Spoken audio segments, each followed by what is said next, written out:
Simba es un proyecto gratuito de promoción de la lectura. Ayúdanos a que nuestros libros lleguen a más gente compartiendo lecturas en las redes sociales. Si puedes y quieres, también puedes hacer una donación para mantener el proyecto y posibilitar que nuestra biblioteca siga creciendo. De vieja raza Emilia Pardo Bazán cuento a cada salto de la carreta en los baches de las calles enlodadas y sucias, las sentencias a muerte se estremecían y cruzaban largas miradas de infinito terror. Sí, preciso es confesarlo. Las infelices mujeres no querían que las degollasen. Aunque por entonces se ejercitaba una especie de gimnasia estoica y se aprendía a sonreír y hasta lucir el ingenio soltando agudezas frente a la guillotina, en esto, como en todo, las provincias se quedaban atrasadas de moda, y los que presentaban su cabeza al verdugo en aquella ciudad de Poitou no solían hacerlo con el elegante desdén de los de la hornada parisiense. Además, las víctimas hacinadas en la carreta no se contaban en el número de las viriles amazonas del ejército del Escure, ni habían galopado trabuco en bandolera con las partidas del Garci y de Catilineau.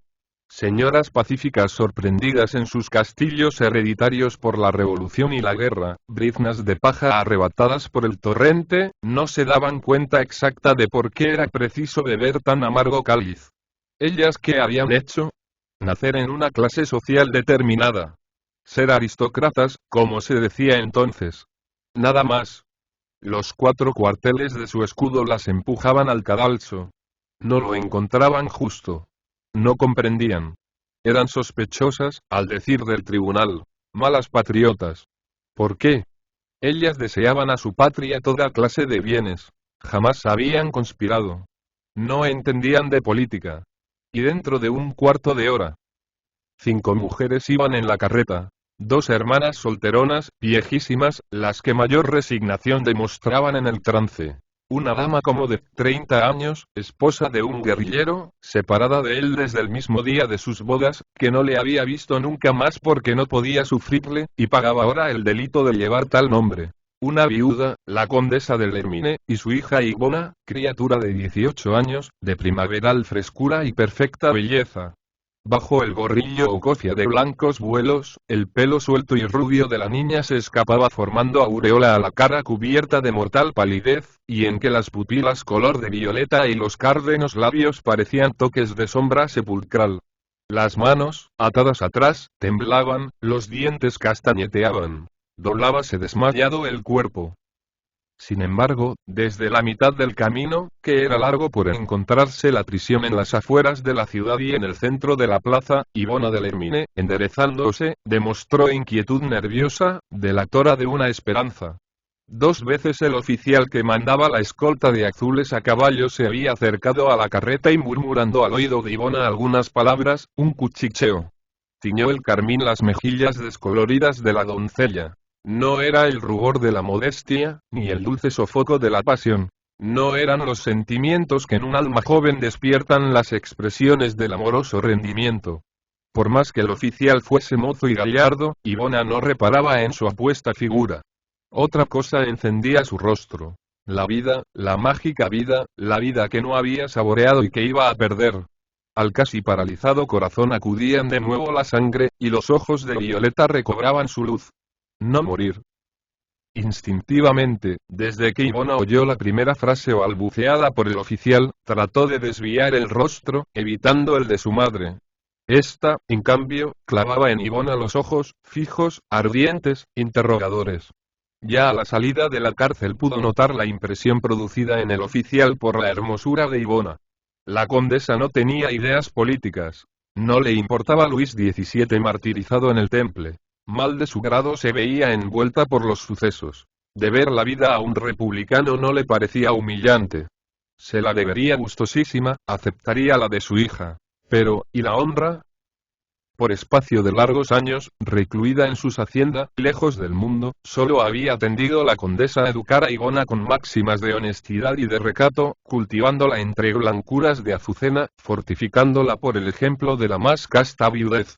La corrupción de la corte espantaba a la condesa, y hasta había momentos en que recordaba a Luis XV, justificaba la revolución y la consideraba castigo divino, merecido y necesario.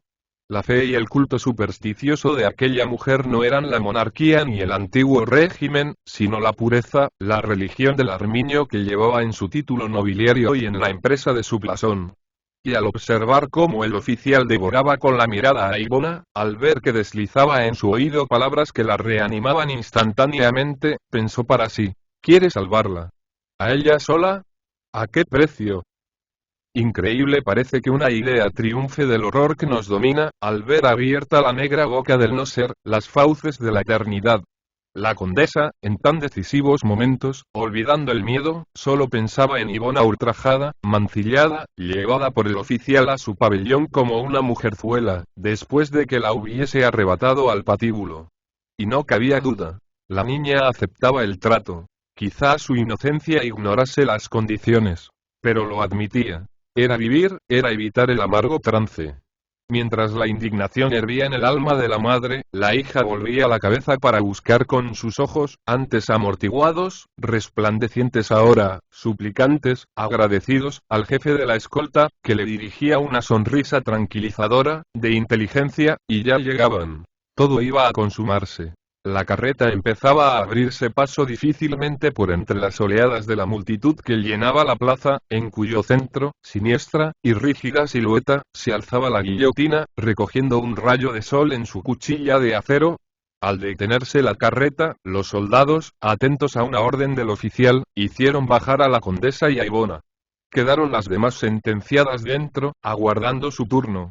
Rezando las viejas, la esposa del guerrillero renegando de su suerte y pidiendo compasión.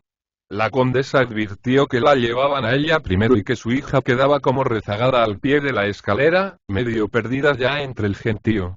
El hielo del espanto, el estremecimiento que la vista del patíbulo había derramado en sus venas, provocando un sudor frío instantáneo, se convirtieron en una especie de furor silencioso, de desesperada vergüenza. Ya veía a los dedos del oficial desordenando los rizos rubios de Ivona, y la imagen sensible, la representación de la afrenta era más cruel y más amarga que la del suplicio. No lo conseguirán, decidió con resolución terrible. Acordóse de que por descuido o transigencia le habían dejado desatadas las manos. Como si quisiese confortarse el corazón, deslizó la mano por la abertura del su corpiño. Algo sacó oculto en el hueco de la mano. Y cuando el verdugo se acercó a sostenerla para que subiese los peldaños de la escalerilla, en rápida confidencia le dijo no se sabe qué, deslizándole en la diestra un puñado de oro. Se ignorará lo que dijo, pero, por los resultados, se adivina. Sucedió una cosa que al pronto no acertaron a explicarse los que presenciaban la escena tristísima, y en aquellos tiempos ya casi indiferente a fuerza de ser habitual. Y fue que el verdugo, retrocediendo, cogió brutalmente a la señorita del Hermine por el talle, por donde pudo, y en un segundo la empujó a la escalera, y a empellones la subió a la plataforma. La condesa la ayudaba, se hacía atrás, impulsaba también a su hija y la arrojaba a los brazos del ejecutor de la ley. Hízose tan rápidamente la maniobra, y era tal el oleaje del pueblo, que rugía e insultaba, la confusión en que la escolta se había apelotonado, que cuando el oficial, atónito, se precipitó, quiso intervenir, Ivona caía en la báscula, y la media luna se deslizaba mordiendo la garganta torneada, contraída por el espasmo del terror supremo, que ni gritar permite. El verdugo agarró por los mechones largos y rubios la lívida cabeza de la niña, que destilaba sangre, y la presentó a los espectadores.